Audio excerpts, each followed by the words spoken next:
He had dedicated his whole life to the sword. Everyone knew who the Phantom Sword was, and no one could win against him. In his final days, his rival asked him to one day take care of their old sect. The Phantom Swordsman wasn't keen on it at all, when suddenly, in the middle of the conversation, his friend was annihilated. An aura attack also came in his direction, but he blocked it. In front of him stood a being he had never seen before, with an inexplicable aura. The Phantom Swordsman had no chance. Cut in half in a second, how could demonic energy be so strong? The moment he asked this, the talisman his friend had given him shone, and that's how he took over the body of Manhwa, a talentless senior disciple of a famous sect, someone with 2 decades of life filled with pure shame, with skills still weaker than the majority of his juniors. An absolute fool, so foolish that he risked his own life to save someone and died. And that was how the Phantom Swordsman took over his body. Everyone here is still terrible. Their footwork is a mess. They move when they shouldn't, can't keep balance, and because of that, none of their attacks carry real force. After watching for a bit, the conclusion is obvious. No one here even understands the basics. But there is one exception, the instructor. His name is Mu Jin, and unlike the others, he's actually doing a decent job. He corrects mistakes properly, explains things clearly, and doesn't slack off. Turns out, he's the last disciple of the 2nd generation. So naturally, he ended up filling that role. And honestly, there was nothing wrong with that, at least until now. From above, Mu Jin ends the training session. As the disciples leave, murmurs spread. Apparently, he's been stricter lately. Then a girl notices the protagonist and asks if he's okay. He waves back casually, saying he's fine. But in her head, she can't shake the feeling that something about him feels different. Mu Jin walks down the stairs and greets Mu Huai, apologizing for not greeting him earlier because he was busy with training. Mu Huai says he understands. He knows how heavy that responsibility must have been, especially when it should have been his in the first place. Mu Jin bows, saying he's grateful for the opportunity. That's when Mu Huai drops it. He says he'll be taking the role back. The nearby disciples freeze. The girl from earlier whispers to the others, asking if she heard that right. Even Ho realizes now his suspicions were correct. Mu Huai really has changed. Mu Jin pushes back, saying Mu Huai was the one who asked him to take over in the first place.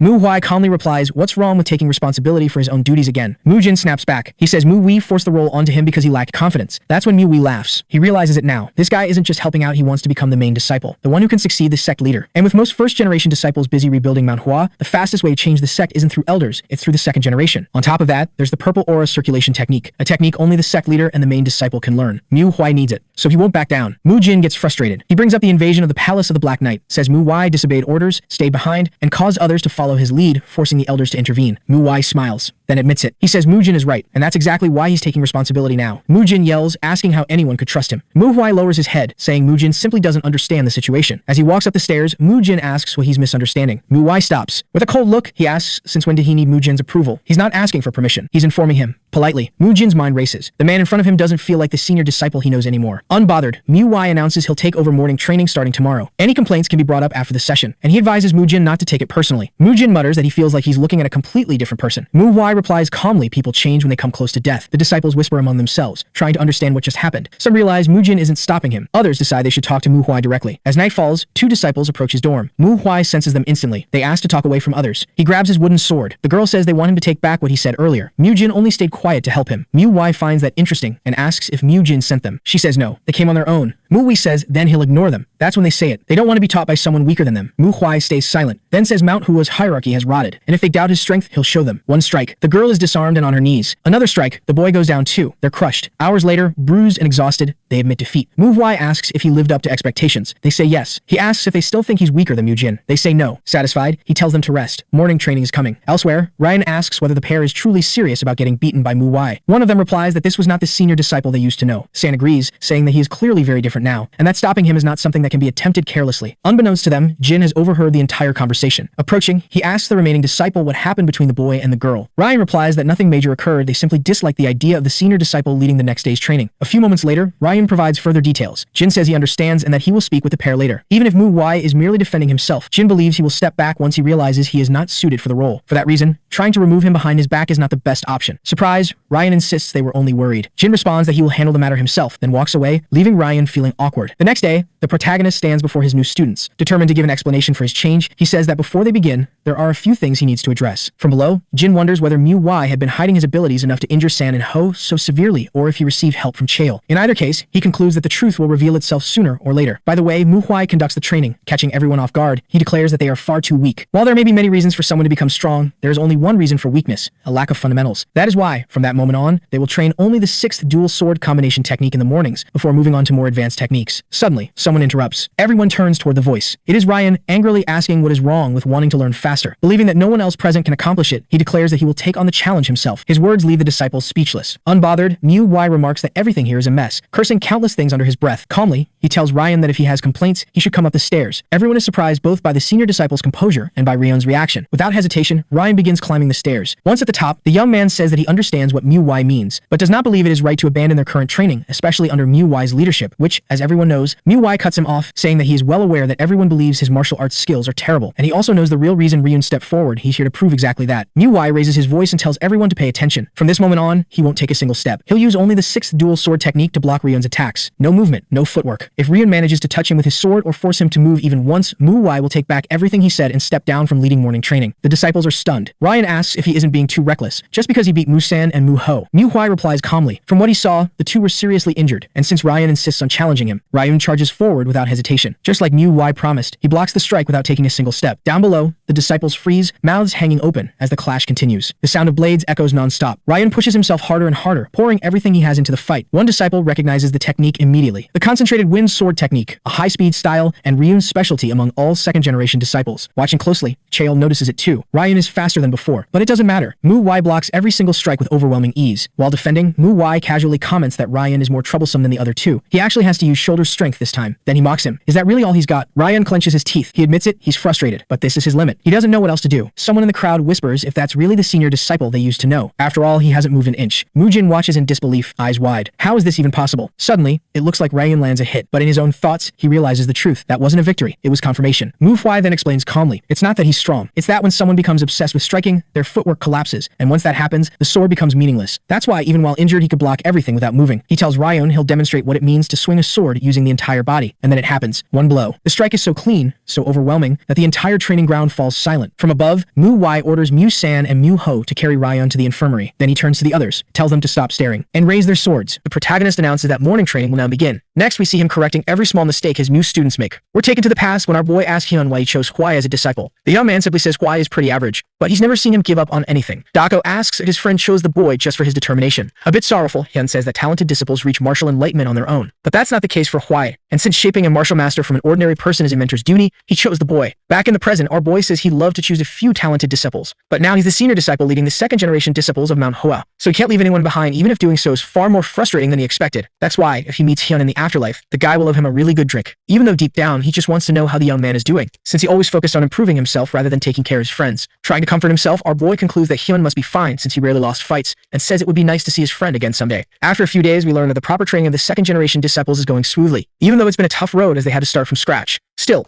Hwai is sure that the plum blossoms will bloom through all the hardship. Walking through the Crimson Forest, he says he also has a long road ahead, since his first steps to change the Manhwa sect must begin with raising his own martial realm. The senses are one of the most important aspects in that process, because the sharper they are, the easier it becomes to notice small changes, something that helps a lot in martial arts training. And even though he felt nothing when he first opened his eyes in that body, now he's certain that someone is watching him. But not in a threatening way, just out of curiosity. Still, the protagonist can't quite tell who it is yet. That's something he intends to find out soon. After some time walking, Hwai reaches his destination. Inside the temple, we see Hyun Gak, who apparently knows the former owner of Dako's new body quite well. Bowing and greeting, our boy says he's there to study the secret techniques. Though intrigued, the man says it's fine. He only asks the boy to be careful and not overdo it, since he's still not fully healed. The protagonist says he'll be careful. Then, Gak mentions he heard that one of his disciples was rude to the boy. Confused, our boy wonders who the man is talking about, since he beat up 3 different people, quickly deciding that it doesn't matter much. Just then, Hyun surprises him by apologizing, saying Musan only did what he believed was worth doing. With a smile, the man even says that in another time the boy would have faced much worse consequences. Without saying anything, the protagonist realizes that apparently he won't face any issues. He then says he simply did what he had to do as the senior disciple, so the man doesn't need to worry about anything. Shocked, Gak wonders if he really just heard those words come out of Hui's mouth, and if his eyes were always that sharp. In his thoughts, our boy wonders why the hell he's being stared at like that. Smiling, Gak says he's glad to know the young man is looking after his people, and that in that case, he's free to proceed. Watching the protagonist walk away, the man wonders how someone who lost his master can still be so full of determination. A few minutes later, we see the protagonist trying to figure out what the first steps are to raise his own martial realm, and what the hell a martial realm even is, since the definition he knows is wrong. We learn that life and death in the Jianghu aren't decided solely by the strength of martial arts. What really matters when it comes to survival is the ability to apply the martial arts you've learned,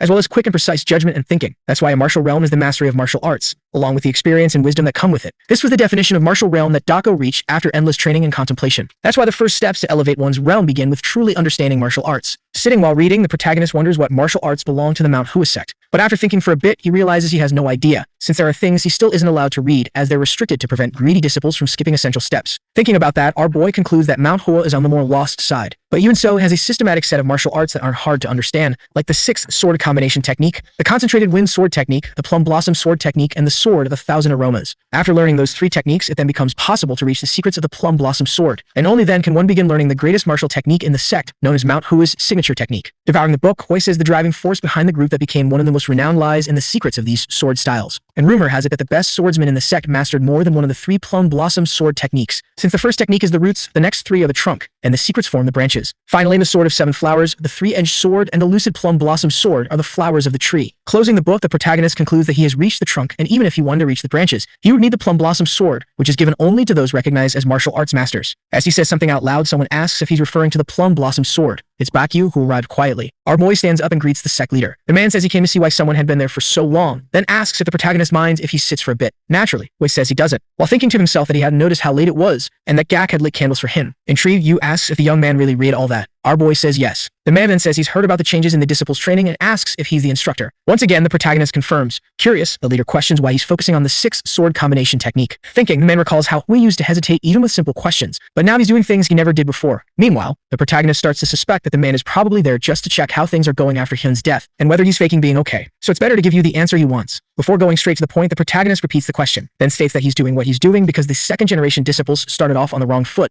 and it would have been better if they had never started at all. Despite the leader's shocked expression, our boy thinks he must already know how terrible the disciples are, so he'll probably believe they think alike, which will work in his favor. The problem is that what he doesn't know is that he was thinking Hui's condition is far worse than he imagined. Confused, the leader wonders if the child in front of him is the same one he used to know, since Hui was very innocent and would never speak ill of anyone. With his head spinning, the man wonders if this change is due to everything that happened. But before he can say anything, the protagonist says everyone already knows. Without understanding anything, the elder asks what he's talking about. Our boy then says that all second-generation disciples are well familiar with the 6 sword combination technique. However, if they compare everyone's performance from when they were still learning, they'll see that things have only gotten worse. Intrigued, Yu asks what the reason for that would be. Explaining, Hui says that sects and clans in Jianghu have different views and ideologies. These naturally blend with martial arts, so a sect's martial school is an expression of that organization's ideology. For example, the Taiji Fist of the Wuning sect and its enlightened sword art, or the Crimson Dawn strike of Qinqing sect's Azure Cloud. That's why learning a martial arts school is not just about training the body, but also exploring and understanding the sect's ideology. Without showing much reaction, the elder can only think about how calm the young man is. He greatly resembles Hyunjo. Still explaining, the protagonist says the second-generation disciples are focused solely on making the plum blossom bloom. Yu then asks what he proposes to change that.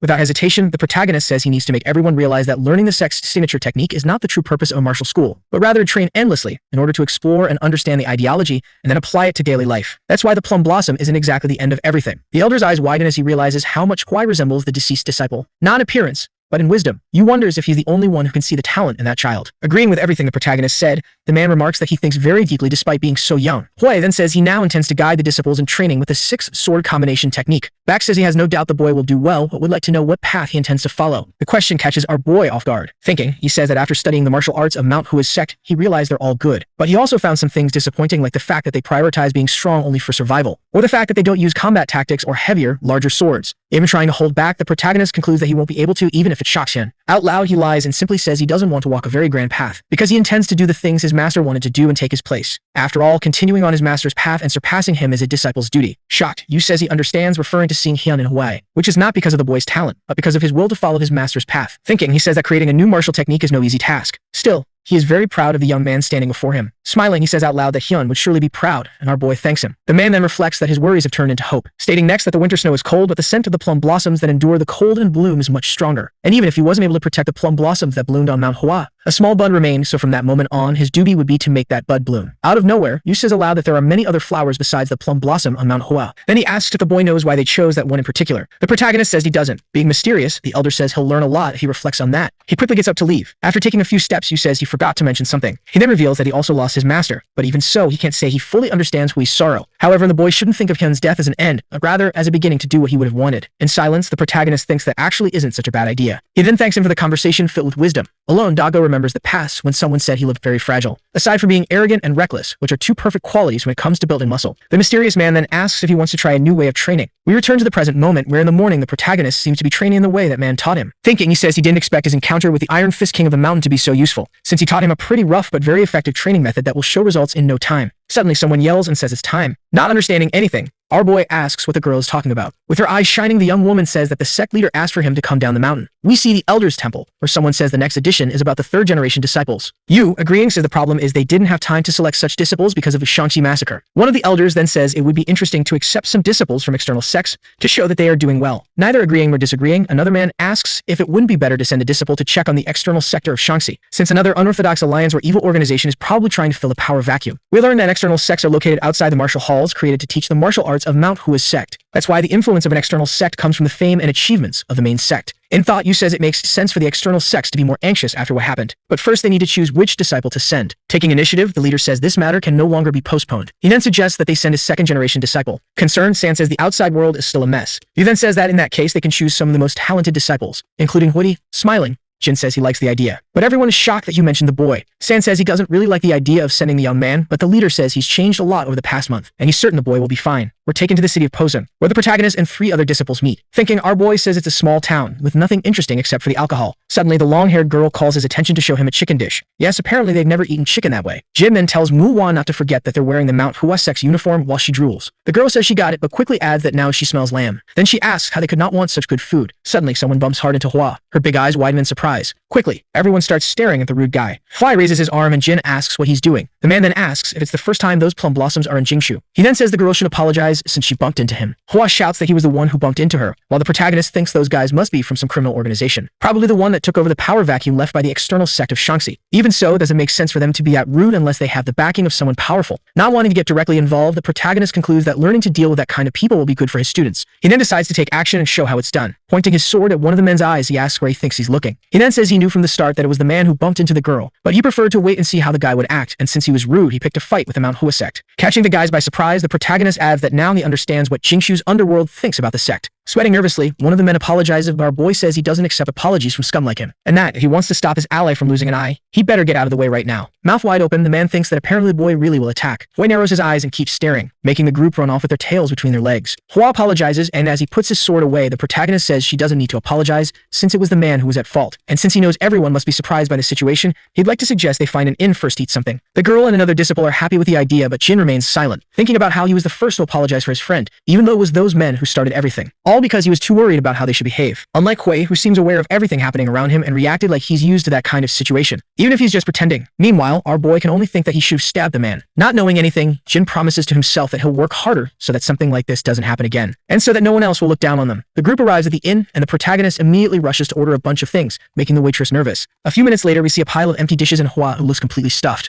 Our boy asks if she will eat less because of the training, but he replies that actually he just ate too much. Curious, Hua asks what else they're going to do that day since the sect leader didn't say what the goal was. That and after the protagonist asks what notable things had happened so far, she remembers everything they've done. With wide eyes, the girl recalls the underworld. Hui then says that since the leader gave them full authority, he was thinking of teaching a lesson to the underworld bastards. Night quickly falls in the city, and still inside the inn, the group plans how to carry out the mission. Jin says it's better for them to gather some intel on the men before doing anything. Everyone seems to agree with the boy's idea, so the protagonist asks the trio to gather all the information they can about the underworld by the following night. Meanwhile, he'll walk around the city in disguise and move stealthily. We're taken to the underworld, a place where those who commit immoral acts and hold twisted beliefs or thoughts reside. However, there's a difference between the underworld dwellers and the many martial artists among the orthodox forces, including demonic ones. One of the men surrounding a woman says the interest rate recently went up, but they forgot to mention that, so she can pay with something else. From this, we learn that the underworld people are after money, pleasure, or simply the cheap thrill of domination, and they resemble the organizations that kill for profit. Thus, the underworld refers to thugs who live their lives in a cheap and filthy way. Wrapped in a large cloak, Wiz says he doesn't know if those men are arrogant or just ignorant. Surprised, one of the guys asks who he is and where Jungbong is, since he was supposed to be on watch. Another man says he probably went out wandering around, but we see that's not exactly true. Coldly, the protagonist asks who they believe in to act like that. Confused, the bald guy questions whether the boy is trying to start a fight, but if not, he should just turn around and take his nosy ass out of there. Covering his face, our boy says he came to find them for a different reason. The long-haired man asks what the hell he's talking about, but before he can say anything else, he takes a knee to the face. That sends him flying. Mouth open, the bald guy asks why the boy did that. Without saying a word, we starts beating up the man already on the ground, until he leaves him completely unconscious. The woman takes the chance to free herself, and leaves the bald man alone. The protagonist then says he seems to have learned some third-rate martial arts, so he'd like to see him in action. But if he wants to live, he can just hand over his wallet. Elsewhere, we see another guy peeing. Sitting at a table, two men ask if he's going to do that all the time, saying they'll both be sober by the time he's done. Rolling his eyes, the old man finishes what he's doing and says it's really annoying, and neither he nor the two notice that there are two dead men tied to a tree. The men only comment that a guy in a cloak was there a few minutes ago, took a bunch of food to go. We're taken back to the city, where Hwa talks with a local in search of information. Trying another strategy, Chiul hides behind a wall to eavesdrop on conversations. Meanwhile, Jin pretends to be just a guy having a drink so he can spy up close. Far from there, in another area, someone comments that they smell pork and spring rolls. A mustache man says he doesn't know who that bastard is, but he must be crazy to show up there with food. Unable to control themselves, people begin advancing toward Huai, who draws his sword and slashes the air, saying he's not there to share food, so anyone who tries to touch the bags will regret it. One of the men says the boy is truly impressive, and apologizing, introduces himself as So Jinga from the Beggar's Sect. Our boy puts his sword away and introduces himself as well. The man then says that his sect considers what happened to the Sword Saint of Mount Hua a disgrace. He then asks what brings him there. Getting straight to the point, the protagonist says he wants to know more about the underworld dwellers, and since the food will go bad if it gets cold, they should talk while eating. Laughing, Jinga says that's interesting. Sometime later, Huai learns that the underworld people belong to the Blood Brutal faction, which took over the power vacuum left by the Huari sect and the external branch of the Hua sect. The leader of the Beggar's Sect says what sets them apart is that the people in this faction actually know martial arts techniques. Our boy says he understands, but now they need to talk about what's truly important, like for example, who is behind the faction. Intrigued, the old man asks why he thinks there's someone powerful behind the organization. Explaining, our boy says he thinks that because Posung is quite large compared to other places, and yet a mere faction managed to monopolize the city, which means someone clever is very interested in the power vacuum. After all, what would be normal is for dozens of underworld organizations to divide control over parts of the city and compete with each other. Shocked, Jinga says it's hard to believe the boy is just a rising disciple new to Jianghu. He then says he hadn't brought it up earlier because he needed to be sure of something. Huai says he can speak now. Obeying, the beggar reveals that there's a martial artist who frequently contacts the Blood Brutal faction, and that this person belongs to the Gayu Sword Sect. We learn that this is one of the major organizations in Shaanxi, but even though it's powerful, it's never cared about Mount Hua Sect or the Zhongnan Sect, and is also smaller than those two. Thinking, the protagonist says something still feels off. Jinga says he's not certain the mastermind is in the Guyu Sword Sect. Agreeing, our boy says that if that were the case, they wouldn't care about appearances, so he doesn't believe the sect is truly involved. But even so, he's curious to know who the martial artist is. The beggar then says he forgot to mention that he suspects the Red Wolf sword belongs to the Gayu Sword Sect, and judging by the boy's reaction, it seems he's heard that name before, so it's best to be careful before doing anything. In his thoughts, Huai reveals that, in truth, he's never heard of this person before. The next day at the inn, we see the protagonist thinking as he looks out the window. We learn that even after a long conversation, he didn't gather much information about the Red Wolf sword. We go back to earlier moments when he asked Jinga if the liquid in the cup was really just tea, while thinking it would only take a little playfulness with the man to extract more details. However, he didn't consider one important factor, which was the incredible taste of that wine. Laughing, the beggar says it seems like he liked it, and it doesn't even seem like it's his first time in Jianghu. After that, our boy forgot everything and kept drinking, so he didn't get the information he needed, and even though he has a rough idea of how he'll act, he doesn't know what choices the enemies will make. He then concludes that he still has some time to enjoy the wine he brought to the room. Night quickly falls, and we see other three disciples. Wondering what that smell of alcohol is, in front of them stands Hui. Crossing his arms, he asks what they found out. Stepping forward, Hua says she first liked to know if he was there drinking while they were working. Our boy says no and repeats his previous question. Jin said they found out the underworld dwellers fill the power vacuum and now control Posung. Hua adds that they're all wicked, always turning to violence to get what they want. Chiul then says the problem is that they've learned martial arts, which even if third-rate, are still very dangerous when used against people who don't know how to fight. The protagonist praises the trio for the good work, revealing that he also discovered something they need to pay close attention to, which is how the underworld people learn martial arts. After all, they're people who would never touch a book. They'd rather use the pages as firewood, which means someone taught them. Standing up, our boy says he found out who's responsible, but not the reason why. Curious, Jin asks who the person is. Getting straight to the point, Hui says it's the Red Wolf sword from the Nine Hells Sword Sect. Shocked, Jin wonders how they're not just dealing with a few criminals. Sitting down again, the protagonist says he was thinking of setting up an ambush to wipe them out. Hearing that leaves the long-haired boy speechless. Chiul then says he also doesn't know why the sect would be helping criminals, but it'd be better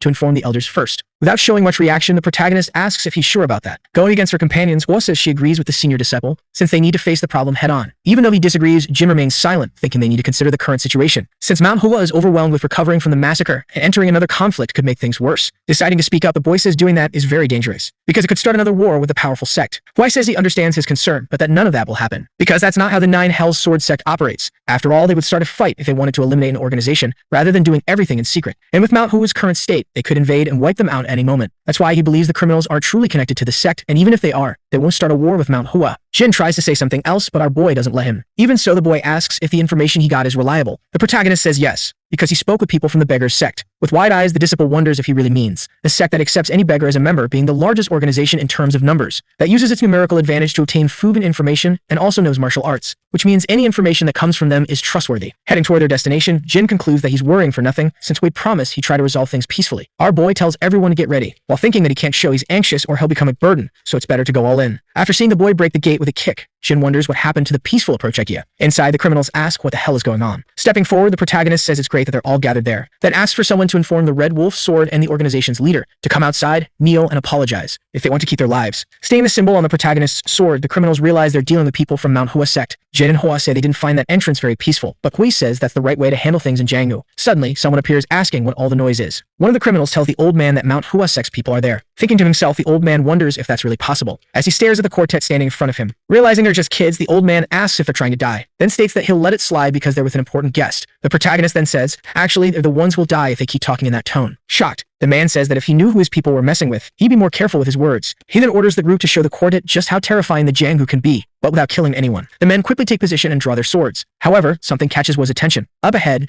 a young woman sees what appears to be an injured couple, with the man holding the woman in his arms. That's the final straw for the disciple, who charges in without a second thought to try to save those poor people. We see that the man severely wounded is no longer breathing, but the woman still has her eyes closed. The rest of the disciples immediately rush over to Hwa, because two criminals are about to attack her. Showing she's not weak, a girl unleashes her bamboo leaf hand technique, which sends the enemies flying. Approaching, Jin says she can't just run off like that. Shouting, Hwa says they need to get those people to a doctor. Standing up, one of the men asks who said she could do that. He then states that even though they're from Mount Hwa, there are still few of them. Just one coordinated attack would be enough to defeat them. The shouting draws the attention of the gang leader. Thinking to himself, the protagonist concludes that the girl had been hiding her true strength during training. He then orders Hwa to pick up her sword and wipe the floor with everyone there, instead of using the weapon as decoration. Meanwhile, the leader of the criminals wonders why the boy didn't run in to help like the others. He concludes that the boy must be confident so he won't dare face him alone, but will help the others so they can all fight together. Hwa says that even though the man ran in, he wasn't really the one he wanted. However, since it's his student's first time in Jianghu, it means no one here knows anything, much less that criminals fight dirty and spit on their opponents, since winning is all that matters. But this time, there's no one to protect them, which means the trio will have to learn that life and death in Jianghu aren't decided purely by martial cultivation. Without moving a muscle, our boy reveals that this is nothing more than one of his lessons. He then notices that things seem to be different for Chiel. We see the boy stop an opponent with just one hand and leave another one visibly shaken. Even so, the bald man decides to attack with his sword, but he's blocked too, and after taking a hit, falls completely unconscious to the ground. Kill gives a dark glare to the criminal who was watching the fight. Suddenly, the gang leader charges toward Hwa, saying that apparently he's the easiest opponent, so he'll take care of him first. Unluckily for him, with a single strike, our boy slams half his body into a hole in the ground. Shocked, the other criminals say the leader is down, and start asking what they're supposed to do now. Suddenly, someone says all they have to do is pick another leader, anyone who can kill the Mount Hua brats. Our quartet realizes that this is the man known as the Red Wolf Sword. Mocking, the protagonist says he was wondering when the pretty boy would show up. Surprised, the old man asks if the boy knows him, then says that being recognized by a young Mount Hua disciple is an honor. Hua then says that actually he only heard about him yesterday, and apologizing, adds that he doesn't bother learning the names of the weak. The old man says that a disciple of Mount Hua should follow the orthodox path, but the boy speaks like a demonic martial artist. Still, if that's how he wants to act, so be it. Jumping down from the balcony, the Red Wolf Sword says the protagonist will just have to give it his all to win. Holding his sword, our boy asks what he means by give it his all, because he's not sure if the man is even strong enough to handle that. Surprised, the old man asks when the boy got behind him, but takes a heavy hit instead of getting an answer. To avoid crashing to the ground like a sack of potatoes, he uses his sword's sheath to leap into the air. Thinking to himself, he wonders what the hell that speed was, since he didn't even see the boy's feet move. And the most impressive part is that the boy didn't even use his sword. Trying to understand, the old man concludes there's no way a young disciple could be at a higher level than him. Meanwhile,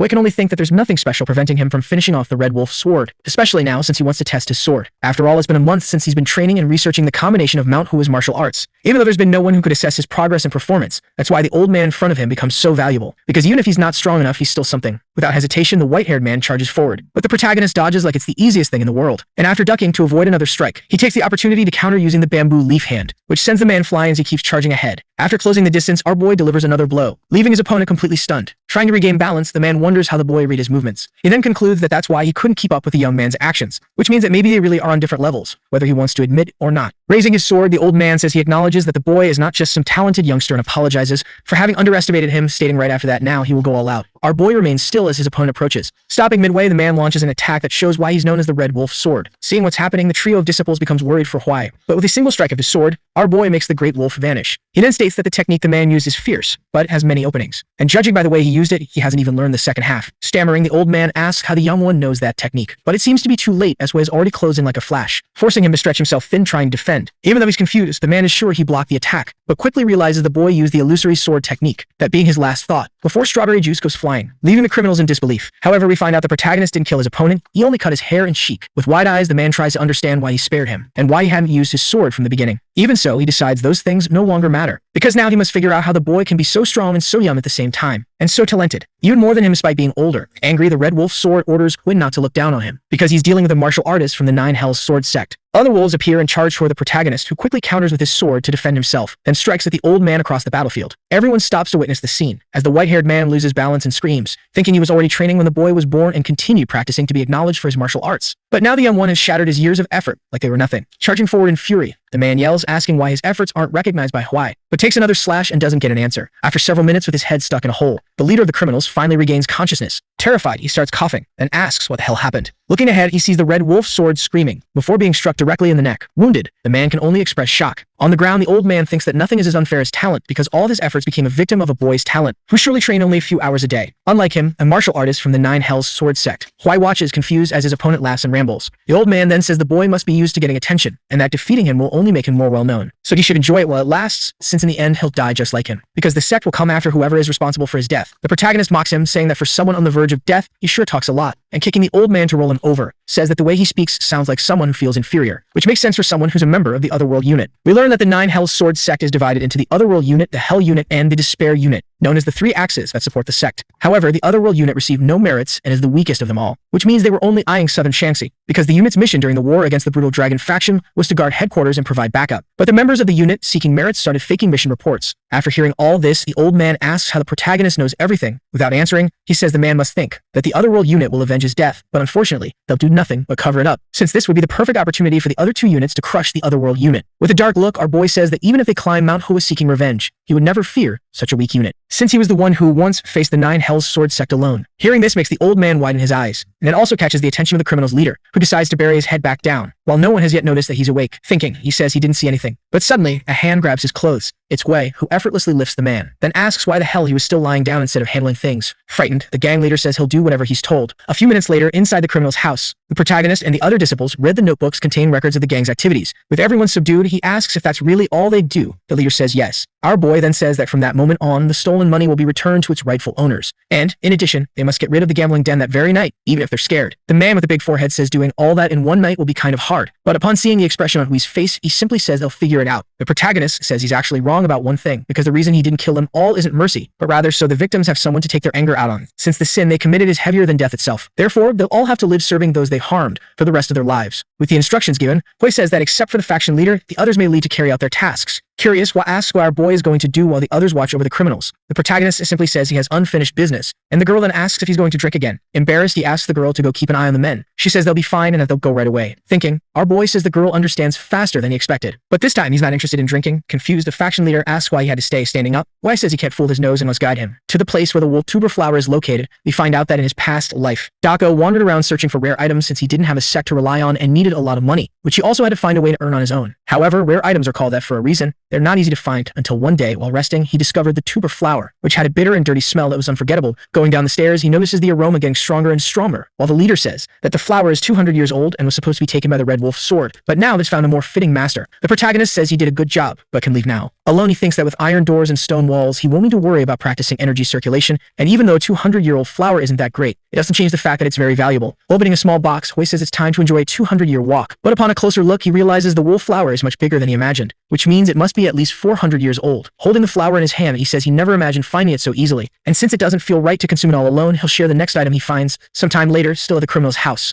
Something catches the gang leader's attention, who gets up from the table to see what's going on through the window. Suddenly, a pair of boots appears through the dust, and we see that it's Kwai, apparently training. Confused, the man runs to the boy and says he heard a very loud noise. Playing it off, the protagonist says it was nothing important, then asks if he's checking the book carefully. The man says yes, and that he was on that task just a few minutes ago. Leaving, Wei says he'll check later to make sure all the money was returned properly. After bowing and with the protagonist walking away, the man says he really is a damn bastard, besides being a liar since he said the noise wasn't important, even though he destroyed a building. Thinking, the man wonders what the wolf flower did to the boy to make that happen. Still in the same night, we see the criminals wielding sledgehammers, while being watched by Chiel, who, upon seeing one of the men standing still, asks if he's really sure there's time to rest. On the other side, Hua orders another guy to hurry, since the sun is about to rise. Elsewhere, someone asks in surprise if the man is really giving that away as a gift. Bowing, the criminal says that this is the money they extorted unfairly hidden a bit further away. Jinga thinks he never imagined Hui would be capable of doing all that in just 2 days, and that he already expected the young man who asked for the information to be unusual. But this is too much, because Mount Hua was actually hiding a dragon. Suddenly, our boy appears behind him, saying he's there to have a drink because he got hungry but didn't want to do it alone. So he'd like to invite the man to join him as well, even though he's surprised to be invited to drink alcohol first thing in the morning. Jinga accepts the invitation. Sometime later, he asks what the boy is curious about. Explaining the whole situation, our boy says the current problem is the underworld branches of the Brutal Blood faction, who only turned to crime because they had no other way to survive, so he wants to rehabilitate them all. But he needs someone willing to take them in. Hua adds that the man doesn't need to worry because he'll handle everything, including the breaking of the dantians. The leader of the beggar faction says the boy never stops surprising him, and that he knows some merchants who can take care of the underworld folks, and besides that, he'll keep an eye on things Our boy thanks him, but the man says he's the one who should be thankful for being invited to help civilians. Changing the subject, Jing asks how long Hui will stay in Posum. He says about 3 days. Curious, the man asks if he's planning to deal with the fortresses around the city. The protagonist says maybe later that same night. We see the city is quite lively. The inn, our boy offers drinks to his students and praises them for a job well done. Surprised, Jin asks what that is. Hui then says he prepared bamboo leaf liquor to congratulate everyone. The boy says they don't drink,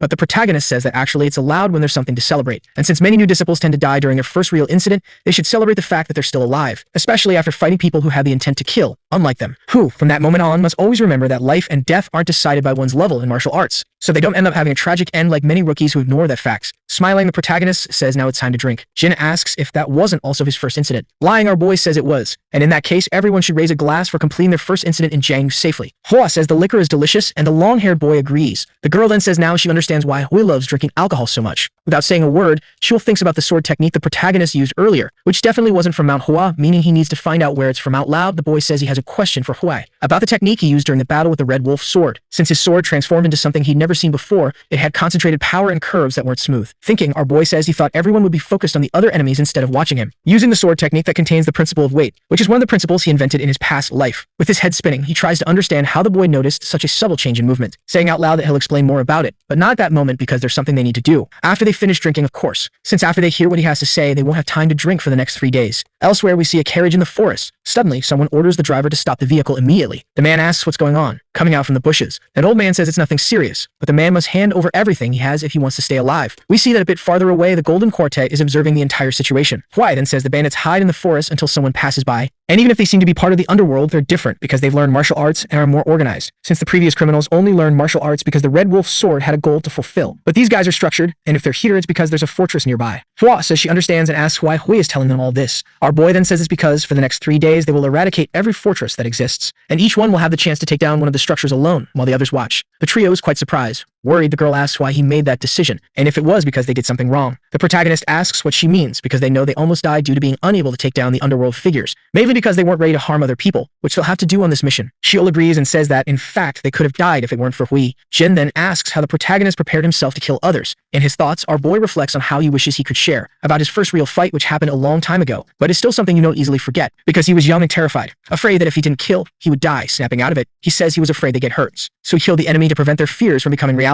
Jin decides not to say anything else after hearing that. The protagonist then says everyone must have their own reasons to fight. He then states that he'll teach the sword technique to Cheol, depending on how he handles the fortress, and since this is the first night, he'll show how it's done himself. After a few minutes, we see the bandit with his face shoved in a hole in the ground. Hui lifts him up and takes the chance to slap him a few more times to wake the man up and make him show the way. Thus, after some time, he quickly reaches the fortress. The bandits are shocked when they see the scene, but suddenly, we see everyone on the ground unconscious, while Hui dusts off his clothes, marking the beginning of 3 days of special training, where in the morning they watch over the brutal blood faction, and at night, they deal with the fortresses. We find out the training was effective, even though at first the disciples hesitated. But after a few fights, they seem to learn something because they stopped hesitating quickly and did very well handling the fortresses, with Mujin being the only one who seemed to need more time. Thinking, our boy says the young man is much better than the other two, but still hesitates to kill, even when being attacked, which means he's more afraid of hurting others than of dying, something the protagonist can't change, since the boy must overcome that on his own. After just 2 days, we find out the quartet completed all the fortresses. The protagonist praises everyone for the good work and announces they'll now head to Wainan as planned. Hua asks why they can't go that night, and Wei says it's because he promised Cheol he'd teach the technique, then states that everyone can stay too if they want to learn. Without hesitation, the protagonist begins the demonstration, while his students watch without blinking, since they're too shocked to even do that. The protagonist then says that, as the boy saw, the technique is Mount Hua's 6 combo, which he modified by adding more weight. Cheol asks what he means by weight.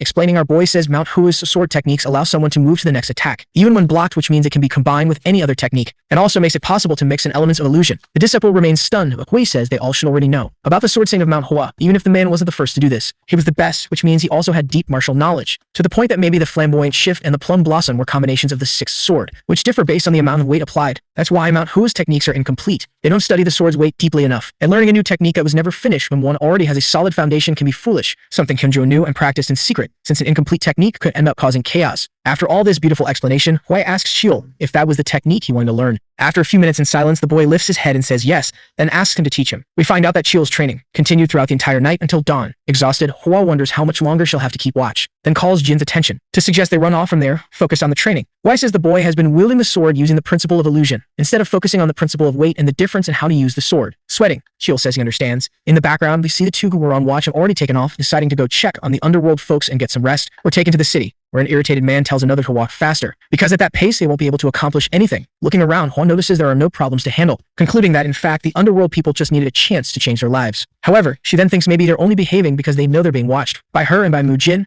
who is elsewhere. Even so, the girl decides to stop worrying and get some rest, since she worked hard these past few days. Suddenly, someone calls her attention. Startled, she strikes a combat pose while drawing her sword, but to her complete surprise, she comes face to face with the woman who was injured in the brutal Blood Factions building. The woman apologizes for scaring her, firmly holding the hand of a little girl. Then, she asks her younger sister, Yum Yum, to say hi. Embarrassed, Hua asks how the woman is doing. Without answering, the woman thanks her for saving her brother, bringing tears to the disciples' eyes. The woman then says her wounds heal quickly, and that thanks to the young lady, they were able to hold their father's funeral. Wiping her eyes, the girl asks what she means by father, recalling briefly the man who was dead when she arrived. Hua apologizes for not arriving in time and says she hopes he rests in peace. The woman says she doesn't need to apologize because they're truly grateful. Suddenly, Young starts stammering something with her cute little voice, then says that one day she'll become impressive knight. Hearing that breaks Hua's heart and she can't hold back the tears. Not understanding, the woman asks why the young lady is crying, but the disciple says that surely the little girl will become a very strong warrior, even stronger than her. The woman asks if Hua is feeling any pain since she's crying, but she says that's not it. The day quickly passes, giving way to night. Somewhere indoors, Mu Jin doesn't seem to be doing very well, judging by the expression on his face. We move to the next day where Hua, sweating, roasts her head under the sun. Shouting, she asks why Hui is walking so fast. Our boy says that, actually, she's the one who got too relaxed after resting for a day, which means she didn't train properly. The girl simply says they should have left earlier instead of resting like he ordered. After getting a sharp look, the disciple realizes she said too much. Breaking the tense mood, Jin says he was surprised to see that the underworld people in Posen are doing well. Furious, the protagonist says what they really need to worry about is that weak mindset they have, showing that Jin's strategy to change the subject has failed. Suddenly, Hua says she misses Young, who is the younger sister of a girl she saved during the brutal blood attack. Excited, Hua says the little one said she wants to become an amazing knight fighter like her when she grows up. Mocking, our boy says it's the first time he's ever cared about a kid's future. And when the girl tries to talk back, he tells her to shut up, because they finally arrived in Weinan, thankfully before sunset. Jin then says there's an external sect of Mount Hua in the city called the Fresh Flower Sect. Hua says that, in that case, they should head there for dinner. Quickly, the quartet arrives at the sect's headquarters and come across a group of boys, beating mercilessly on another gray-haired boy. One of the boys punches the one being held right in the stomach, but as he raises his arm to land the next blow, he's stopped by someone's hand, grabbing the boy's wrist. Hua says that a little kid is hitting someone using a lot of internal energy. The boy looks to the side and realizes there's more than one adult there. The boy who was getting beaten quickly realizes that group is part of the original Mount Hua sect. Our boy continues and says that kind of blow could be enough to kill a child who hasn't learned martial arts, and casting a dark look, he states that the boy must be aware of that to be punching like that. She must be sure of it, since she's attacking with her own fists. The girl gets irritated by that statement. To him, even at a young age, that boy seems arrogant, and maybe that's his parents' fault. That's why he's not to blame for his actions, since he was influenced from the outside. She keeps staring at him with determination. The protagonist is impressed by that. The way the girl looks at him is dangerous. Many people commit crimes because of that. He says the girl seems to be part of an unorthodox group, and her sect may have influenced her to act that way. The little boy tugs on his robe to get his attention, and Mu Hui watches her curiously. At that moment, the white-haired boy is about to say something. The protagonist waits attentively but gets no response. He simply tells them both to leave before he ends up hurting them. The scene is tense, with everyone still in the middle of the forest. Then the little boy makes a hand symbol. He introduces himself as Lim Sanha from the Fresh Flower sect and thanks them for the help. The man then says his name is Mu Hui, disciple of the Mount Hua sect. Worried, his companion asks if Lim Sanha is alright. He confirms and says one of the kids was the young leader of the Great Truth sect. Gazin and the others were just trying to learn martial arts. They were bothering him because his sect has never had good relations with the sect of truth. They found out his sect was weaker, so they started picking on him. The young girl asks the boy if the leader knows about those incidents. Lim Sanha confirms and says that in the past he used to fight back and defend himself. After that, the leader of the Fresh Flower sect went to the Great Truth sect. In the flashbacks, we see the leader of the sect of truth say their children wouldn't do such a thing without a reason. They blamed him and turned it into a full-scale conflict. However, they didn't want any more fighting, so the leader of the Fresh Flower sect backed down. If that war reignites, everything will collapse, and Mu Hui says he understands his reasons. He says he now understands why the boy lets those children harass him. Meanwhile, the young girl finds it outrageous that the external sect of Mount Hua is being treated like that. But to the protagonist, everything happens for a reason, and they should listen to the leader. At the religious site, all the members observe the disciples' arrival, impressed. The group enters the place with determination. Mu Hui notices they all have white cherry blossoms embroidered on their clothing. The members await their introduction. The group makes the symbol of their sect and expresses gratitude for the opportunity to be there. The leader introduces himself as Lim Maguk. He says everyone has heard the story about them defeating the dragon faction in a single night, but the protagonist thinks that's an exaggeration. Lim Maguk realizes it was his son who brought them there, and thanks him for the good work. He then invites the group inside. They are directed to the main hall. Inside, they sit at a table. Everyone compliments the coffee there, but Lim Maguk remains modest. Thoughtfully, the leader fondly remembers Mount Hua. The protagonist says that even though they're tired, they must resolve an issue, then asks how the Fresh Flower sect is doing. But the leader says they're in a difficult position. They never had problems in the past, since they were always equal in strength. However, Things changed after the Shaanxi attack. The Great Truth sect became more aggressive and now interferes with their group, provoking them. Even his son is suffering the consequences of that. He would love to take revenge for his son, but that's exactly what they want. They're trying to dominate them at any cost. Since he doesn't have the power to defend them, he feels like he's failed as both a leader and a father. Everyone wonders why he didn't request help from the Manhwa sect. The leader says that despite everything, he's relieved they're there. He says just their presence is enough to dissuade his enemies. But the group senses that the man doesn't believe in them. The protagonist asks him the reason for that expression he had toward his son. His companions don't understand what he means. The leader says he's seeing things that aren't there because he trusts the group. After all, there's no reason for a mere leader of an external sect not to trust them. He says it's now time for dinner, and they should get ready. Realizing the leader doesn't want to accept their help, the warrior understands his position. Apparently, he expected more from such a powerful sect. He considered them too young, and must have decided to keep them there for now and dismiss them later. But he thinks about his son, and all the other members who had to endure so much discomfort. In his memories, the man says he feels bad for them. It seems that at that moment, he was the one acting like a child. He remembers how observant the protagonist is, and still during the meeting, the warrior says they will take care of dinner themselves. His companion considers that attitude quite rude. The leader then asks why they reject his goodwill. The protagonist argues that he can't demand anything from them, since they didn't help before. The man is quite surprised by that the girl wonders what she just heard. She recalls when the protagonist decided to spare her life. In a flashback, when his companions questioned his methods, he said that setting an ambush was their way of acting. In the present moment, the young woman realizes that man is different from the one she met. She wonders what is happening to him. In the forest, the girl says her senior is acting very strange. Something must have happened, and she wants to know what everyone in the group waits for some kind of explanation. Then the protagonist decides to tell him. His companion doesn't understand the situation. The warrior says it's all very strange and questions the attitude of the sect's children toward them. One of those kids is his successor, so he's not that innocent. But there must be a reason. Why would the sect of truth back down because of them? Doesn't make sense. There are only 4 of them, so the chances of losing are high. In that case, everyone would say the Manhwa sect failed, and that would be the worst possible outcome. But problems are only problems if they fail. They need to resolve the situation, and the leader definitely has a plan in mind. 2 men are sitting at a table, eating. That should be fresh flower territory, but they're all there eating like it's their dining room. You can see their eyes, they're full of complaints and looking for victims. A woman bumps into the men, catching their attention. She gives them a smile, and embarrassed apologizes. Their look is pure hatred, as if they're about to do something terrible. She also mentions something about taxes,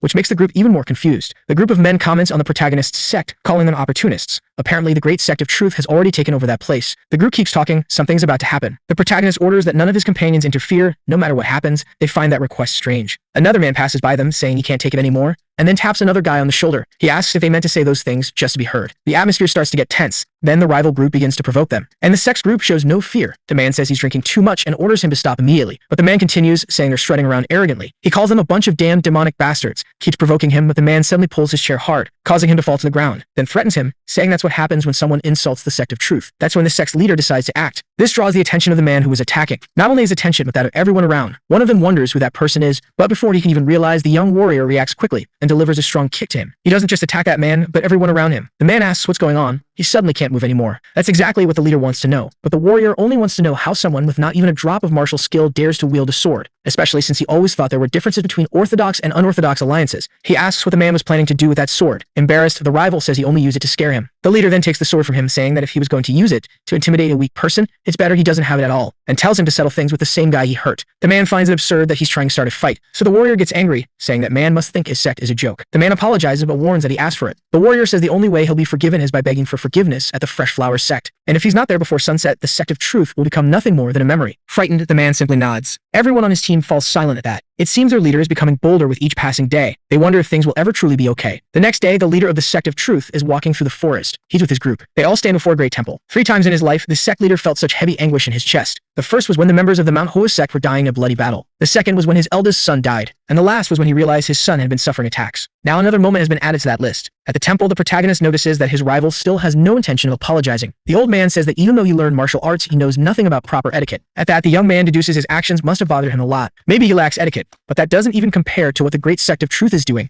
calling it more of a cult. He tells them to come inside and talk. After all, someone might see the scene and misunderstand, and no one benefits from creating misunderstandings. The old man notices that the boy likes to talk, so maybe he's just buying time. The warrior would like to attack him right then and there, but it's better to stay calm for now. Realizing everything is going according to Mui's plan, the leader invites them in. In past memories, we see the leader questioning Master Mu about the need for conflict. The young man asks him to calm down so he can explain. He says he knows they're having a hard time trusting his team, but their leader trusted them, trusted their judgment and actions. He asked them to check the regions of Posung, Wanyan, and Lushan all at once. The brutal dragon faction in Posung was connected to martial artists, so conflict there was unavoidable. The leader doesn't understand how just 4 of them managed to defeat such a martial artist without injury, but the young man explains it wasn't 4. It was him alone. That's why he needs this group to trust his team. He's even willing to accept a duel, if that's what they want. The leader then asks if they could fight the entire sect of truth, but the young man reassures him there's no need to worry. He can handle it all on his own. In the present, everyone is seated at a table. Now that the sect of truth is there, everything feels different. Mui says he's interested in settling things once and for all, so he presents his proposal, choosing 1 member from each sect for a duel. Everyone is shocked by the idea. The old man begins to laugh. He realizes the boy didn't tell Lim Maga the full plan. He's impressed by that kind of proposal. He even asks if the man has forgotten the death of his son. He says that boy he trusted so much ended up betraying him. Lim Magmak's son died in a duel against the sect of truth. Mu-Hui apologizes for that, but the leader says it's not his fault. He asks the young man to continue, and the boy reinforces his proposal. The duel will include 3 people from each side: the leader, the vice leader, and the strongest person from each sect. They then schedule the duel for 5 days from now, but the old man is concerned about the consequences if they lose again. The boy tells him not to worry since their reputation isn't exactly great at the moment. The rival warns him to be careful with his words, saying the only reason they haven't attacked yet is because they were curious about the proposal. The protagonist says he was merely making an observation. Another member of the rival sect asks if he thinks they're weak. He says they're holding back, which makes the protagonist look at them with a challenging gaze. Then the old man stands and says they'll return in 5 days. He also says he hopes it will be a fair duel and that no one dies. The leader is deep in thought about it. The leader of that sect has probably become stronger than him over time. He tells the protagonist they'll seek someone specialized to fight him. The young man simply confirms. Although he trusts him, the leader asks if everything is truly alright. He's going to put all his faith in the young man. Now they head to the training hall. The protagonist comments that he should imagine himself as a dead man over the next few days. During training, everyone's alarmed. The girl asks if senior brother is okay, but no one really knows. He's training like crazy, giving it everything he's got. A member of the team is doing their best to support him. That guy is phenomenal, and without a doubt, that's a demon. The leader continues his training all day long. The boy helping him has his sword in hand. If the leader lowers himself any further, he'll get hurt. He asks him to hang on just a bit more, because the training is almost over. Meanwhile, the leader's son is deep in thought. Even if Mu-Hui helps him, he won't become that strong in such a short time. Suddenly, something catches his attention. The protagonist stands before the boy, and says the kid is right about that. It really isn't possible to get strong in such a short time. However, everything changes when it comes to gaining experience. So he decides to ask Lim Sana something. He wants to know if he's using his martial arts well, and the boy confirms. Then he asks the boy to imitate him. Lim Sana doesn't quite understand. With that, the protagonist uses his strength against the trunk of a tree. The small child is impressed by the demonstration. The man says the boy has enough internal energy to do that sort of thing. Now he wants to see it with his own eyes. If he succeeds, great. If not, he'll keep trying until he does. Time passes, until the day begins to draw to a close. The protagonist is proud of the boy for giving his all. Now they'll train again the next day. But Lim Senhut is exhausted, lying on the ground with sore hands. It concludes that this man really is a demon. He won't even get any rest as the day is already beginning to break. Now it's the second day of training, and they're going to train together. Yesterday, father and son learned how to use their bodies. The leader's body improved a lot from the training and recovered quickly. Yesterday's training was essential for today's.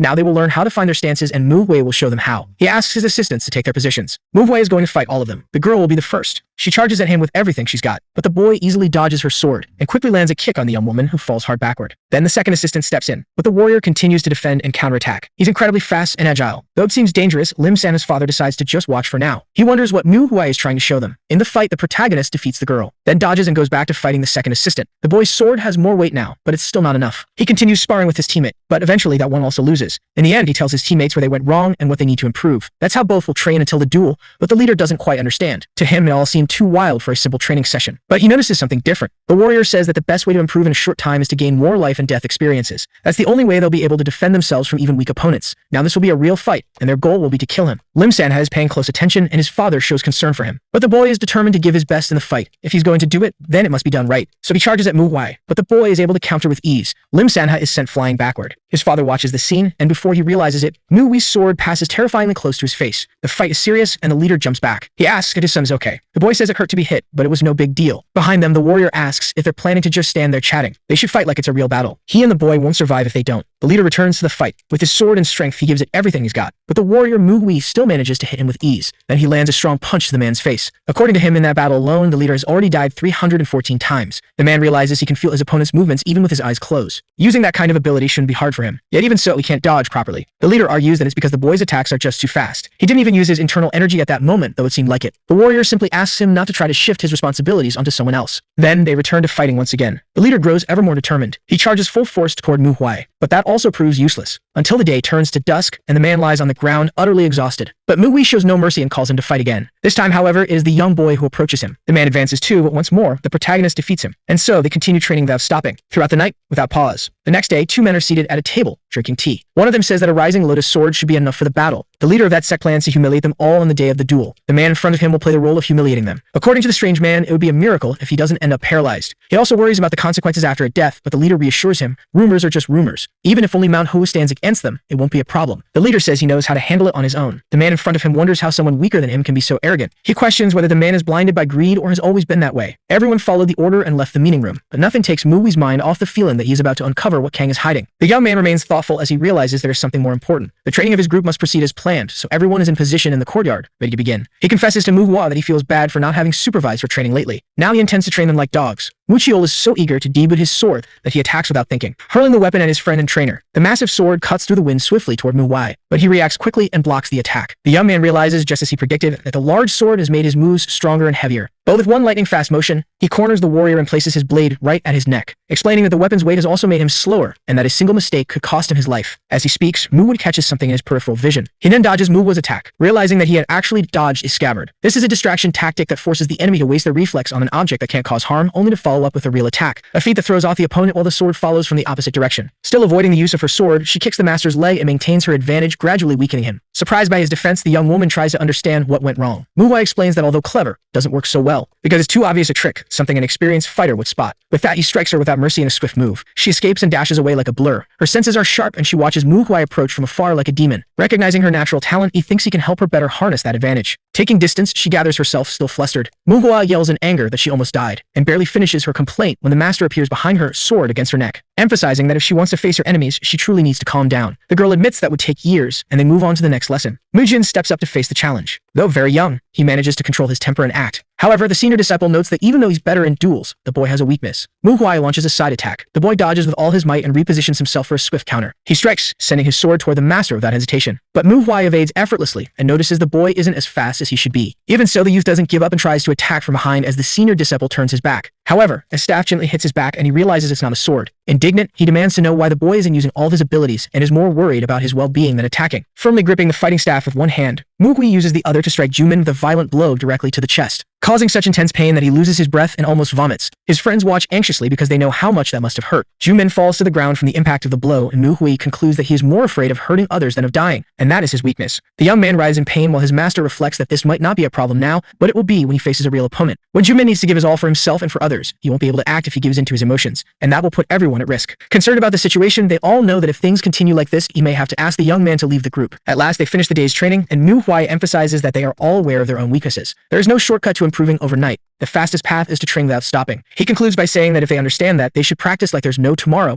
because the only way to overcome a problem is by facing it. Jumin listens carefully and reflects but remains on the ground, feeling like a failure. At that moment, night falls in Lushan. The moonlight reflects on the pale gleam of the blade. Muwei sweats as he exercises his body in strength training. Someone surprises him by asking if he's decided to train late into the night. That person is the leader, Kang Bo Yum. The man admits to being impressed since many people neglect strength training and says Muwei reminds him of the Iron Mountain Fist King. They face each other in the courtyard and the young man says he can leave if the leader wants the space for his own training. After all, what is he doing there if not to train? Getting straight to the point, the man says he actually needs a favor, and politely asks the senior disciple to kill him immediately. With an apathetic and unsurprised expression, the young man stares at him. Without hesitation, he raises his sword toward the man and says killing him won't be a problem, but Kang asks him to wait. Muwei doesn't understand, since he was just about to fulfill the man's request, who seems shocked that he didn't even ask for a reason. But that makes things more exciting, since what he actually wants to propose is a duel. Calmly, the young man agrees without objection and thinks that maybe now he'll be able to discover what the man is hiding. However, the leader sets a condition. He must fight as if he intends to kill. Reflecting on this, Muwei seems to make a discovery. He observes the leader's hand and sword with caution. Kang finishes his reasoning by saying there's no point in training if it's not for real, and that he too will fight as if he intends to kill the disciple. The battle begins with Kang moving at high speed. With a massive leap, he flies toward Muwei, using all his precision tactics. His sword dances through the air as the young man blocks. Instead of striking immediately, he grips the hilt with both hands and kneels down to dodge the second blow, which barely grazes his hair. He then rises and brandishes his steel blade, aiming directly at the leader. His movements are cold and swift. Their weapons clash midair as they block each other's strikes. Muwei clenches his fist and gains momentum, punching Kang hard in the solar plexus. Out of breath, he gasps and drools as he feels the blow. But the boy shows no concern and raises his other arm with the sword, preparing another strike. Kang is almost hit directly by the blade, but dodges to the side. Regaining position, he lashes out at the boy, who blocks the attack by swinging his sword behind him without even looking. The pace of the fight remains intense between them. They both take a brief distance and stare at each other. Kang doesn't back down and attempts another charge, again from the side. Muwei moves quickly forward. As Kang opens his guard, he allows his opponent to approach undefended, and is struck in the face. Even as he loses, he is impressed by the young man's cunning. Recognizing that the disciple used all his perception and calculated the move perfectly. Pausing the fight, the leader asks how he noticed the pattern. Muwei explains that he realized Kang puts a lot of strength into his strikes, but barely uses stabbing techniques. He also discovered that Kang was hiding the fact that he's not used to fighting with his left hand, and took advantage of that gap. The leader agrees with the observation and admits he's still learning to fight with the only arm he has left. To the disciple, the changes seem natural, and he acknowledges that it remains an impressive feat how the leader is overcoming his difficulties. Analyzing the techniques as a whole, he simply points out that the excessive force in the sword throws off the balance of the movements. The young man advises that to correct this, the leader should focus more on practicing precision and piercing techniques. Kang now seems to better understand what he needs to do. As they talk, Manhwa also reveals that he noticed the leader didn't want to show him everything he was capable of. Surprised, the man admits that's true, but that the boy also didn't use even half of his power. Obviously, he admits that if he had used all of his strength, Kang would have been seriously injured. The leader agrees it was better that way. They continue talking as the day breaks and the first rays of sunlight light up the field. Tired, Kang thanks the disciple and heads to his quarters. As he walks, Manhwa reflects that testing his combat skills wasn't the only reason behind that duel. His real objective was to evaluate something. In the end, he actually wanted to test the young man and see if he would be capable of facing the assassin. Even so, if the Zhongnan sect is handling it, there's no reason to be so anxious. Reflecting, the young man concludes that this can only mean Kang knows who the assassin is and understands his power completely, and he probably met him a long time ago. The old monster with many faces. Manhwa recalls that this madman was the one who gave rise to the legend of the demon assassin. Skilled in disguise, few people ever saw his true face. He used to kill leaders of small sects and take their places and identities. Infiltrating the clans, he would also spark bloody conflicts among them. Beyond sowing discord, the monster destroyed the lives of those around him, causing suffering simply for amusement. Revisiting his memories, the disciple recalls the moment he faced the monster when he had disguised himself as Hyunjo. Even though he managed to injure him, it wasn't enough. The monster escaped and remained hidden for a long time. There are rumors that he has returned, but there are also doubts, since the recent killings seem different. The disciple keeps gazing at the horizon, deep in thought. Whether it's just an assassin or truly the demon remains a mystery. What's certain is that the leader of the Radiant Light sects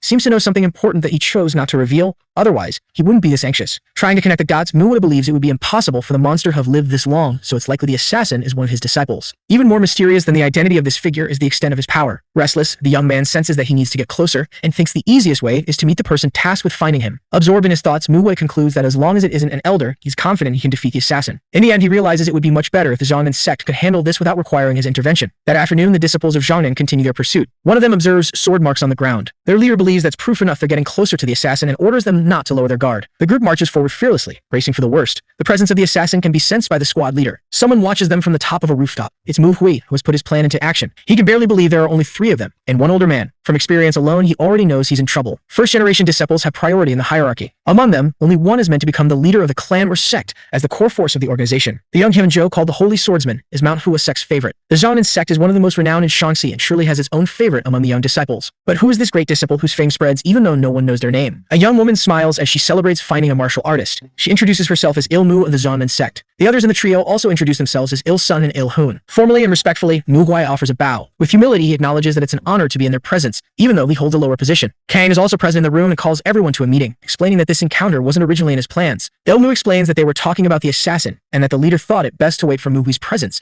as he wanted to ask for some extra help. Without delay, Il-mu continues explaining that, in fact, there were 5 assassins on the loose, but 2 have been killed. The leader speaks with concern, saying they disguised themselves and split up, making the hunt increasingly difficult. The only thing that has helped is a substance created by the sect leader, which allows the disciples to track the assassin by scent. Even so, it doesn't solve the problem, as they detected the smell of strawberry juice but are unable to pinpoint its exact source. Kang seems shocked to realize that the clan was led to that location. The disciple confirms that there is at least one assassin in the vicinity of the Radiant Light sect grounds, and although she can't determine exactly who it is, she will need their help to try to find out. The leader offers his support, and first, they must be able to identify the imposter. Il-sun reveals that during their investigations they noticed that at every crime scene there are empty bottles of alcohol, leading them to believe that the assassin's a heavy drinker. For the young disciple of Manhwa, the fact that they don't worry about leaving traces proves their arrogance. So the plan is to throw a party with lots of alcohol. If the culprit is that arrogant, it's likely he'll react to such provocation. And of course, gathering many people in one place could serve as bait. Il-mu pulls something from inside her garment. It's a sleep gas capsule that will put everyone to sleep instantly. Once they identify the assassin, they'll simply make everyone fall asleep to isolate and handle the target. Kang agrees with everything and says they should immediately begin executing the strategy. Determined, he declares that he will throw a big party that night. Night falls in Lushan and the full moon shines in the dark sky. Jars of soju and mokoli are set on the tables. A huge roasted chicken decorates the dinner table. Kang leads a toast in honor of the disciples of Manhwa and Zhongnan. Everyone raises their cups enthusiastically, downing big gulps of the alcoholic drink. Someone shouts for another bottle. Manhwa looks at the feast laid out before him, filled with food. Mouth-watering with hunger, he concludes that with a party like this, no one would dare not show up. Then he regains control, thinking it's best not to give in to his desires so they don't suspect he's the culprit. But his friend is drinking like crazy too. Unable to join the fun, he watches with a hint of envy. Noticing the other table, where the young first-generation disciples are gathered, the warrior notices him watching. Discreetly, she smiles at him kindly. Manhwa doesn't return the gesture, too preoccupied with the thought that they must not suspect his group either. He also can't stand Jumin's habit of constantly touching his nose. His peripheral vision catches a movement from the leader, suddenly standing up from his seat. He then excuses himself from the party, saying he needs to rest for training. No one seems to understand why he's leaving. Il-mu gives the signal for them to begin the search for the assassin. Someone fills a cup with mokoli. 2 suspects are drinking excessively. A third also fills a cup with soju, chugging it all in one gulp without even stopping to breathe. The sleep gas is released by the disciples and people begin to collapse. Only the warriors remain awake and alert. but no one gets up. This means that either the assassin isn't there or he figured out the plan and is pretending to sleep with the others. Manhwa exchanges glances with Il-sun, and they come to an unexpected conclusion. The assassin can only be the leader of the Radiant Light sect. Il-mu points out that she will stand guard since they can't determine whether there's only one assassin on the premises or more. The hall falls into complete silence, and the three of them go off in search of the leader while Manhwa asks Il-mu to take care of his disciples. She remains seated, observing. Someone opens a crack in the door of the sect leader's room. Impatient, the man paces back and forth and asks if they've already discovered who the infiltrator is. His expression and gaze shift slightly as he senses something is wrong. After all, the young disciples are simply standing there ready to attack. Accusing him of being the assassin, the three demand that the leader reveal himself and surrender. Kang continues to stare at them seriously. Manhwa threatens him and asks if he still intends to deny it. Il-sun and Il-hun prepare to face the leader. Suddenly, a sword pierces through Il-hun's body. His blood gushes across the room, staining his friend's skin. The leader makes a swift move and lunges toward the young Il-sun, kicking him out the window with a swift blow. Manhwa also gives a hard kick to Il-hun's body. The two watch as they fall into the field below. The young disciple from Mount Hua already suspected they were the assassins, especially after they claimed they could smell the demon. Even wounded, they didn't die. With red eyes, the two assassins rise to their feet. Manhwa and Kang rush to the courtyard. Il-sun asks if Il-hun is okay after that injury. Leaving, the assassin tries to recover, unaware that Manhwa intends to test his martial arts on him. Kang says the disciple was right, that they were indeed the culprits and there's still one more. But the young man had planned everything and set a trap for Il-mu with the others. She watches everyone fall asleep before attacking in her craving for bodies.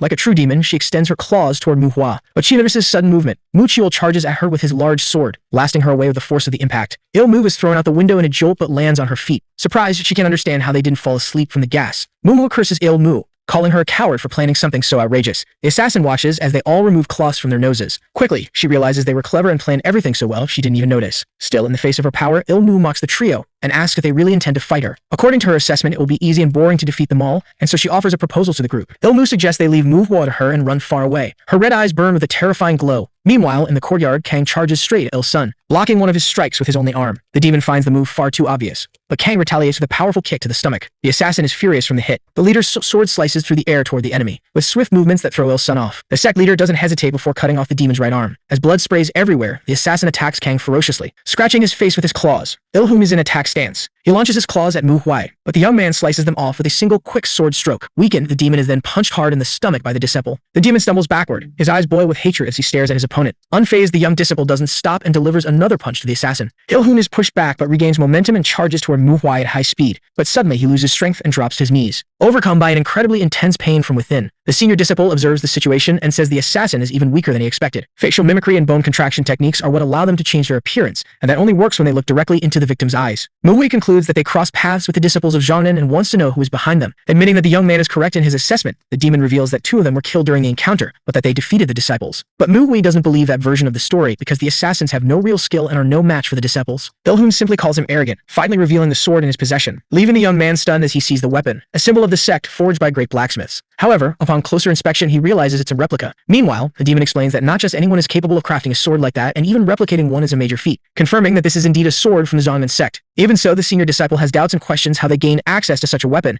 and whether they really killed the group's members. The assassin realizes that Manhwa still doesn't believe their story. Then he asks slyly if the young man is on the same level as his fellow disciples. At that moment, Manhwa is left stunned, and Il-hun explains that even the demon assassins have different levels of ability. He cites, for example, their leader who is incredibly strong, even for the master who trained them, finally revealing that she killed all the disciples of the Zhongnan sect.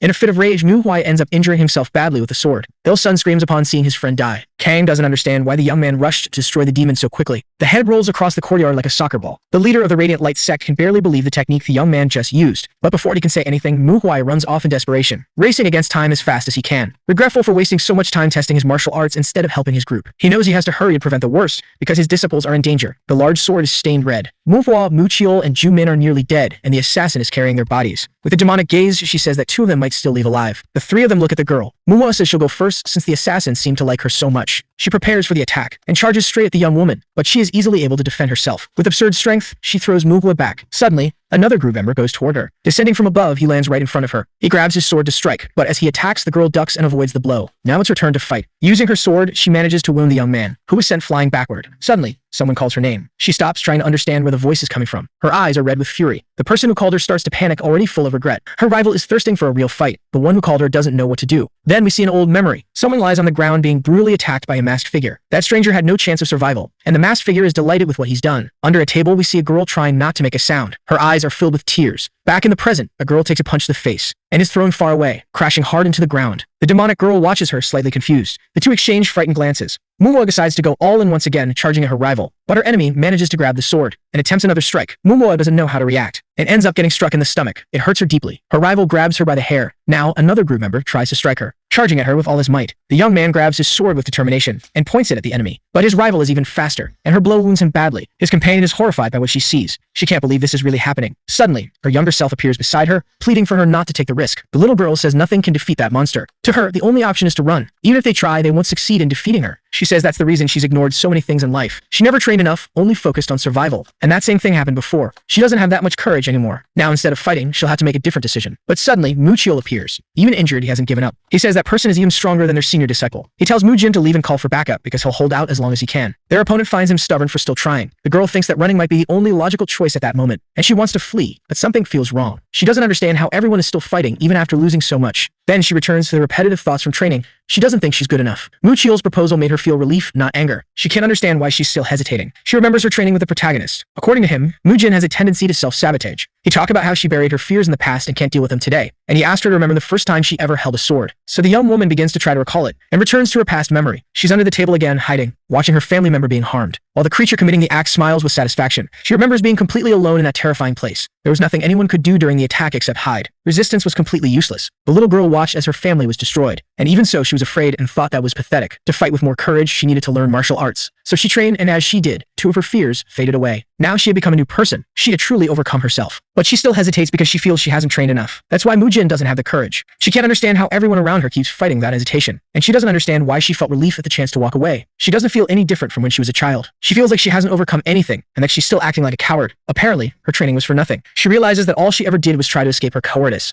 To her, that kind of resistance is pathetic. And yet her team kept fighting against injustice. Even injured, they never gave up, and that's why she tried to be like them. In the battle, she rises with determination. Now she decides she won't run anymore. Her rival watches her, surprised, and as she lifts her head, she sees the warrior charging toward her with full force. She finds it curious that she didn't flee, but of course it's still irritating. Unfortunately, that monster manages to defend herself and strikes the girl with full force. She's left completely battered as she's thrown backward. Later, that demonic woman is stacking the team's bodies, until she notices movement behind her. She turns around and sees the protagonist kneeling beside one of the bodies. He's apologizing for arriving too late, and begs them to hold on just a little longer. The young man intends to end this as quickly as possible. The woman looks at him with curiosity. She finds him very amusing. It's rare to see men as brave as him. She says she doesn't usually like men much though, but she doesn't mind facing someone as bold and courageous as he is. She's hoping he won't disappoint her. The warrior thinks he must not underestimate her. He should just finish her as quickly as he can. He intends to focus solely on his attacks. And the first technique he uses is the dream sword technique. The woman is sent flying backward. She even gets hurt from the blow. She gets excited, realizing that he's not only bold but also skilled. The warrior charges at her with everything he has, using his sword to strike her. At that moment, she realizes she's completely screwed. Suddenly, he uses the falling blossom palm and continues attacking her relentlessly. The woman closes her palms together to use her ability. And just as the young man is about to strike with his sword, she manages to stop him. Then she hurls the warrior far away from there. He's surprised by the sudden attack. The woman rises and watches him. Then she crouches in his sinister stance. The young man keeps holding his sword with determination. The monster is enjoying the game, but the young man only wants to end it. Now the battle becomes even more dangerous and intense. Both are giving everything they've got, but the swordsman continues to hold his ground. He counters with determination and keeps a close eye on his rival's moves. The woman is pushed back hard but manages to block a stronger blow. Then she punches the protagonist. He stumbles backward, badly hurt. He glances sideways at the woman, calculating his next move. With resolve, he grabs his weapon and attacks her, and the strike is so intense that the woman is thrown far back. The young man follows her, and the fight continues. From above, a warrior watches the scene unfold. Now he sees where Mugui has been during all this time. He feels he shouldn't try to help in his current state. What he needs to do is try to help the other disciples of Manhwa. In the fight, the enemy now uses a different technique. That technique sends beams of light toward the protagonist. Both are deep in the forest, fighting with determination. The swordsman keeps using powerful techniques, and with his sword, he continues striking the woman. The atmosphere is tense, with energy flying everywhere. The warrior runs straight toward his rival. The woman is impressed by how easily he destroyed her technique. Suddenly, she becomes afraid. The environment around them begins to shift, and red smoke starts to rise around her. It's a new ability being unleashed. The atmosphere begins to consume the whole area, and the woman tries to escape. Even though she's injured, she thinks the whole thing is really cool, and decides to counterattack with her own technique, which is quite powerful. As a result, the young swordsman is thrown back with great force, but he uses that momentum to launch himself forward, and then counterattacks with his sword. The woman dodges the blow, smiling. Muwei can't wait to finish this. That strike was enough to tear off one of her limbs. He kicks the injured woman, and she is hurled backward. There, she realizes she has a big problem, and says she won't be able to find it fun if he keeps acting that way. But of course, the protagonist doesn't waste time. He charges at her with everything he's got, and attacks once again. The woman lies on the ground. The swordsman watches her closely, but incredibly, she stands back up. She looks behind her, anticipating the incoming strike, and uses her power to hit him just the same. It nearly cost him a limb. That scared him a little. He knows he needs to stay more alert. To the woman, her energy is greater than his, and that's what will make her win. Pain might keep him from doing much, and she finds that amusing. The protagonist realizes he has to end this once and for all, so he decides to unleash his final attack. The woman is stunned by what he just did. His sword is pierced right through her body. The demonic woman is thrown violently backward. Even so, she tries hard to brace herself and not be flung too far. Injured, she stays on the ground, trying to understand what just happened. By now, all her strawberry juice is spilled across the floor. On her knees, she realizes the sword sealed her fate. She examines her wounds, finding it all strange and terrifying. She can't understand how she ended up like this. She only wanted to have fun. The protagonist checks his arm to see if he's injured. Even now, the woman finds all of it somewhat amusing. She starts to accept that she lost the fight. The warrior asks if there are other monsters like her out there, but there aren't any left. They're all dead. Apparently, they'll still face trouble from people like that. The woman comments that the assassins won't stop even if the disciples of the 100-faced monster were eliminated. The swordsman asks if that man is really dead. What she knows is that he never appeared in public again, so he must be dead. In truth, he's in isolation, becoming as strong as he can. The warrior grabs the sword embedded in the woman and twists it to cause even more pain. The demon screams in despair, and the protagonist demands that she tell him everything she knows. He wants to know exactly who that 100-faced monster is. The woman says there's nothing to say because her master is in an undisclosed location. She swears she's telling him the truth, but either way, she has no reason to be honest. Wanting to end it quickly, the young man uses the sword to hurt her even more. Since she enjoys pain, she even smiles. And with that, she's completely defeated. Then night falls, and soon dawn breaks. One of the disciples begins to wake up. She rises, startled. Her entire body aches terribly from the fight. Beside her, the protagonist tells her to be careful not to hurt herself further. She looks at her senior attentively. She asks what happened to the assassins from the night before. Their swordsman tells her not to worry. He's already taken care of them all. Everyone in the group is okay, and he tells the girl to drink something to recover. She drinks it calmly. Then her senior apologizes. He says he didn't expect their rival to be that strong. His companion might not have survived that. He didn't expect everyone to sacrifice themselves like that and considers it foolish. But as their senior, it's his responsibility, and when he returns to Manhwa, he will step down from his position. He has already informed everyone of his decision. Muchiol said she was the only one who stepped up against the assassins. Since it's already late, he doesn't want to hear all the details. In her memories, we return to the scene where she charged at her rival, and her enemy counterattacked, striking her hard. It hurt her a lot. Her sword fell to the ground. The whole time, her friend had been watching. Suddenly, he got up. Surprising the enemy,